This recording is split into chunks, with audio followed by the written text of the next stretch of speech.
High friends, welcome back to my channel. இன்றைக்கி நம்ம ஊளி மீன் குழம்பு எப்படி செய்ய போகிறோம்னு தான் பார்க்க போகிறோம்.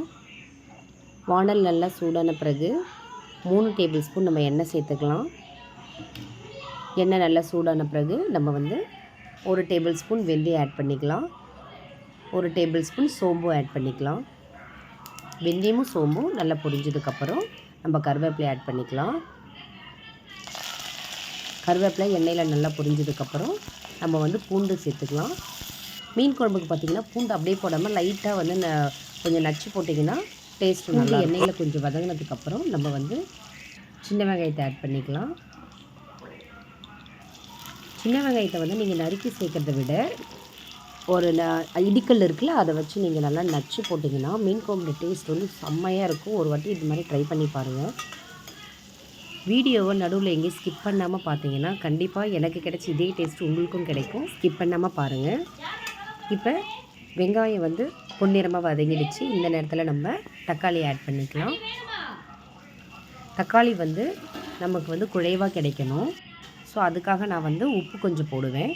உப்பு போட்டுட்டு ஒரு கிளறிட்டு ஒரு 2 நிமிஷம் மூடி போட்டு விட்டிங்கன்னா தக்காளி குழைவாக கிடச்சிரும். மூடி போட்டு விட்டாச்சு.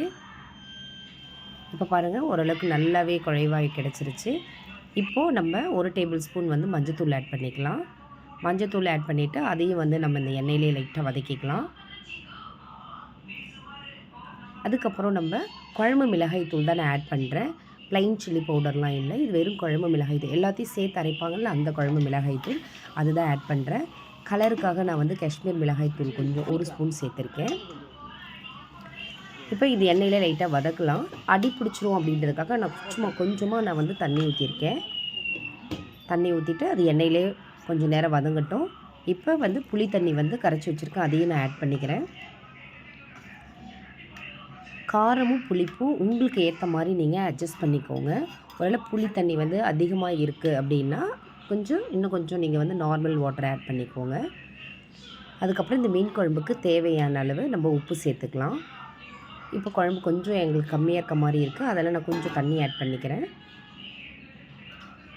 புளி, காரம், உப்பு 3த்தையும் நீங்கள் அளவு பார்த்துட்டு நீங்கள் மூடி போட்டு விட்டுருங்க. இது ஒரு 10 நிமிஷம் மீடியம் ஃப்ளேம்லேயே வச்சுருங்க.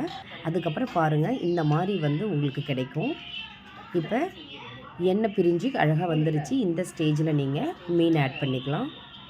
எப்போவுமே மீன் குழம்பு நல்லா சுண்டி வரும்போது தான் நம்ம மீனை போடணும், இல்லைன்னா மீன் அப்படியே உடஞ்சி போயிடும். ஸோ இப்போ நான் மீன் ஆட் பண்ணுறேன். இந்த மீன் நல்லா ஃப்ரெஷ்ஷாக இருந்துச்சு.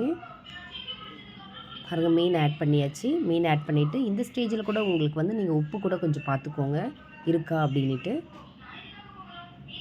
நான் மோஸ்ட்டாக மீன் குழம்புல முருங்கைக்காய் சேர்ப்பேன். ஏன்னா முருங்கைக்காய் அந்த ஃப்ளேவர் மீன் குழம்புல போட்டால் ரொம்ப சூப்பராக இருக்கும். ஆனால் எனக்கு இந்த தடவை முருங்கைக்காய் கிடைக்கல. நீங்கள் கிடைச்சதெல்லாம் கண்டிப்பாக அட்லீஸ்ட் ஒரு முருங்கைக்காய் நீங்கள் போட்டு பாருங்கள். மீன் குழம்புடைய ஃப்ளேவர் செம்மையாக இருக்கும், டேஸ்ட்டும் சூப்பராக இருக்கும். பாருங்கள், மீன் ரெடி ஆகிடுச்சு. மீன் நல்லா வெந்துடுச்சு.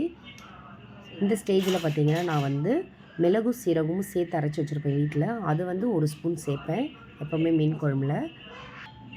சேர்த்துட்டு ஒரு கிளறிட்டு ஹை ஃப்ளேமில் ஒரு 2 நிமிஷம், அவ்வளோதான். அதுக்கப்புறம் உங்களுக்கு குழம்பு ரெடி ஆகிடும். கண்டிப்பாக இதை நீங்களும் ட்ரை பண்ணுங்கள். ட்ரை பண்ணி பார்த்துட்டு இது டேஸ்ட் எப்படி இருக்குன்னு கமெண்ட் செக்ஷனில் சொல்லுங்கள். இந்த வீடியோ பிடிச்சிருந்தால் கண்டிப்பாக நீங்கள் சப்ஸ்கிரைப் பண்ணுங்கள். தேங்க்யூ ஸோ மச் ஃபார் வாட்சிங் திஸ் வீடியோ.